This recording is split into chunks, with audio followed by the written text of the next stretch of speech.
Ashwell, it's ready daw! Good morning mga tita. So this morning nagluto ako ng bacon and egg para sa aking mga apat na anak. Grabe, minsan apat yung anak ko ngayong araw eh. Lumayas yung asawa ko, nagkaanak agad ako ng dalawa. And then dito na side, bahala na krapuliki lang ako. Nagagawa ako ng pancake. Dito ko naginluto ah. Eh na, hungry na daw yung aking mga batuta tita. So dapat nabilisan yung mga galaw-galaw ni mami ba. Dito na side, nagaluto din ako kay si Ashid. Wala pa, may bacon and egg na sila, may toast. Yung dalawa doon na sa labas. Ashwell, it's ready daw! Ah, guwapa gihapon tita. Diba, perfect? Waffle. Yeah, ready na ga. Give me a plate. Oh, okay, Mom. Celeste, what would you like, B? Mama. The plate. Apat ang kamay ni nanay ba? Let me see. Waffles! Oh, yan ang mga junakis ko ngayon, no? Mga gaganda, no? Ito naman yung original ko na junakis. Okay.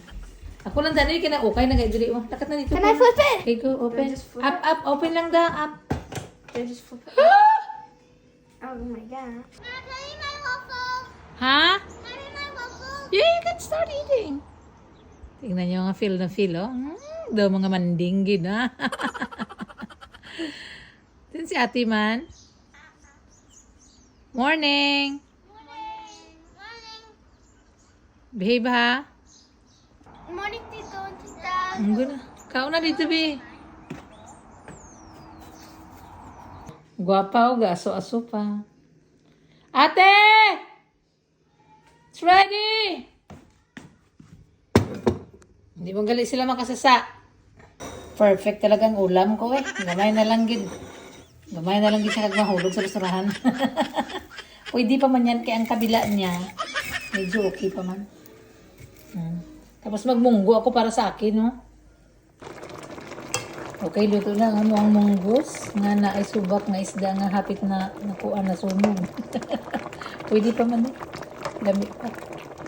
Okay, ready na naman rin. Yum. Bowl na ka. Bowl na. Alright, kaon na tayo. Yan ang aming mga kaulaman. Ha? Tapos yung mga nasyaro natin sa birthday party.